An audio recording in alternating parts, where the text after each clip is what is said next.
एकीकडे संपूर्ण देश कुस्तीपटू विनेश फोगाट हिच्या अंतिम सामन्यातील प्रवेशाने आनंदात होता. मात्र हा आनंद जास्त काळ टिकू शकला नाही. बुधवारी सकाळी आलेल्या बातमीने आनंदात विरजन पडलं. अख्खा देश हळहळला. केवळ 100 ग्राम वजन अधिक भरल्यानं विनेश स्पर्धेतून बाहेर पडल्याची बातमी धक्कादायक होती. या बातमीने अख्खा देश हळहळला. जिच्या संदर्भात हे घडले त्या विनेशची अवस्था काय असेल याचा विचार न केलेला बरा. मात्र अख्खा देश तिच्याबाबत सहानुभूती व्यक्त करीत असताना काही मंडळी ती चुकली कशी, तिने 50 किलो वजन गटात खेळण्याचा अट्टहास का केला, तिच्यामुळे देशावर कशी नामुष्की ओढावली हे सांगण्यात मशगूल होती. हे खरंच त्यांचे डोके आहे का, की कोणीतरी मुद्दाम विनेशच्या विरोधात हे करवून घेत आहे? याची चर्चा सध्या सुरू झाली आहे. राजकारणही तापलं आहे. काही महिन्यापूर्वी विनेश फोगाट हिच्या नेतृत्वात जंतर मंतरवर झालेल्या आंदोलनाचा या अपात्रतेशी संबंध जोडला जाऊ लागला. अखेर कुस्ती जिंकली, मी हरले हे विनेशचे ट्विट खूप काही सांगून गेले. नमस्कार, मी आनंद आंबेकर. देशोन्नती न्यूज या यूट्यूब चॅनलवरील चौफेरच्या नव्या भागात आपलं पुन्हा एकदा स्वागत करतो. आज चर्चा करतोय ऑलिम्पिकमध्ये अंतिम फेरीत अपात्र ठरलेल्या कुस्तीपटू विनेश फोगाट प्रकरणातील विविध पैलूंची. ज्या काही प्रतिक्रिया विनेश अपात्रता प्रकरणात उमटत आहेत, कुस्तीगिरांच्या आंदोलनाशी याचा संबंध जोडला जात आहे. मोठे षडयंत्र तिच्या विरोधात रचले गेले. एका माणसाच्या अहंकाराने तिचा पराभव केला आणि त्यासाठी मोठी व्यूहरचना आखली गेली. या चर्चांमध्ये खरंच तथ्य आहे का, याचा प्रत्येक भारतीयाने खोलात जाऊन विचार करण्याची गरज आहे. जर खरंच असे झाले असेल तर हा विषय म्हणावा तितका सोपा नाहीच. क्रीडा क्षेत्रात जोपर्यंत राजकीय व्यक्तींचा हस्तक्षेप सुरू राहील तोपर्यंत हे असेच सुरू राहणार, असा प्रत्येक प्रामाणिक खेळाडू म्हणतो. बॉक्सर मेरी कोम ही तिच्यावर आलेल्या चित्रपटातून मला कळली. स्वतःच्या हिमतीवर विपरीत परिस्थितीतून पुढे जाणाऱ्या दुर्गम ग्रामीण भागातील किंवा परिस्थितीशी दोन हात करणाऱ्या शहरी भागातील प्रत्येक खेळाडूची ही कहाणी आहे. स्वतःच्या मेहनतीच्या बळावर पुढे जाणाऱ्या प्रत्येक खेळाडूंना ब्रिजभूषण शरण सिंग सारख्या प्रवृत्तींचा सामना करावाच लागतो. बूट नाही, कपडे नाही, अशा परिस्थितीत आर्थिक मदतीसाठी हात पुढे करावा लागतो. पुढे फेडरेशन कसा दुजाभाव करते याचं वास्तव चित्रण मेरी कोम चित्रपटातून प्रत्येकानं अनुभवलं.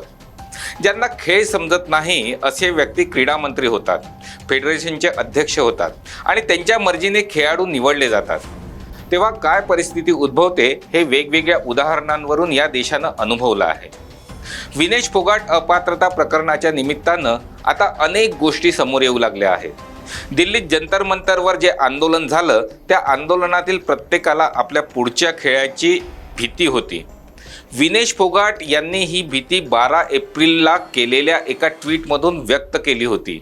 या ट्विटनुसार ब्रिजभूषण आणि त्याने बसवलेला डमी संजय सिंह हे आपण ऑलिम्पिकमध्ये खेळू नये यासाठी पूर्णपणे प्रयत्नात आहेत. टीमसोबतचे कोच हे ब्रिजभूषण यांच्या विश्वासातले आहेत, त्यामुळे माझ्या खेळादरम्यान मला पाण्यामध्ये काहीतरी टाकून पाजतील अशी भीती विनेश हिने व्यक्त केली होती. विनेशने ज्या दिवशी 3 खेळ जिंकले त्यावेळी तिचं वजन 49 किलो 900 ग्राम होतं. यानंतर तिनं जे भोजन घेतलं ते 1.5 किलो होतं, पण जेवणानंतर तिचं वजन 52 किलो 700 ग्राम झालं. शरीरातील पाण्यामुळे वजन वाढतं, परंतु शरीराला आवश्यक असलेलं पाणी शरीर आत ठेवतं. जर त्यात मिठाचं प्रमाण जास्त झालं असेल तर मीठ अर्थात सोडियम पाणी बाहेर निघू देत नाही, मात्र घामाच्या माध्यमातून ते निघू शकतं. हे करण्यासाठी विनेशनं रात्रभर व्यायाम केला. आश्चर्याची बाब म्हणजे घाम निघाला नाही.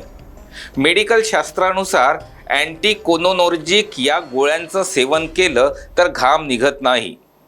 असं होऊ शकतं का? या भीतीला विनेश हिचं 12 एप्रिलचं ट्विट बळ देतं. पाण्यामध्ये काहीतरी टाकून पाजतील ही भीती तिनं तेव्हाच व्यक्त केली होती. हा सर्व शक्यतांचा भाग आहे.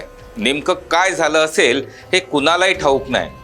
ज्या संजय सिंग यांना फेडरेशन अध्यक्षपदावरून बडतर्फ करण्यात आलं होतं त्या संजय सिंग यांच्यासह फेडरेशनचे बडतर्फ 12 सदस्य सरकारी खर्चानं पॅरिसमध्ये 6 कुस्तीगिरांसोबत गेले कसे, हा प्रश्नही आता नव्यानं उपस्थित झाला आहे.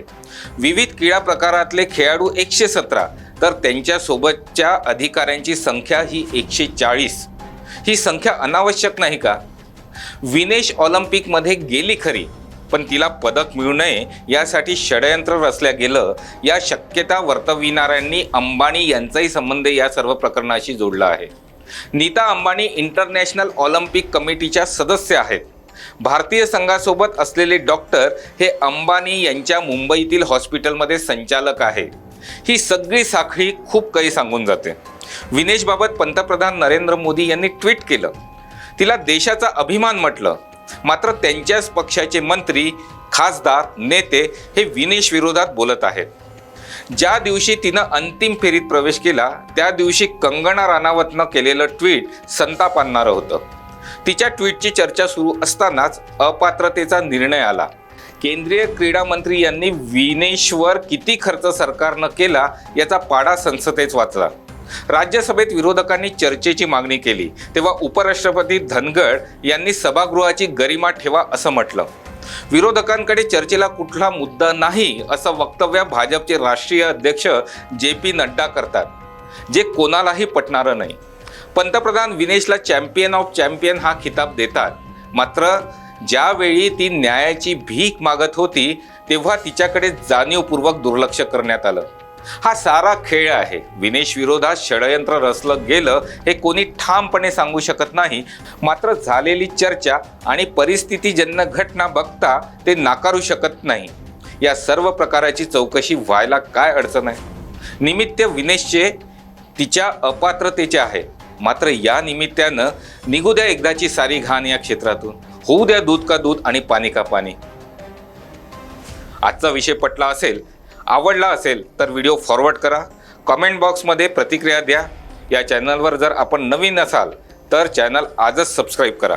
बघत राहा देशोन्नती न्यूज. नमस्कार.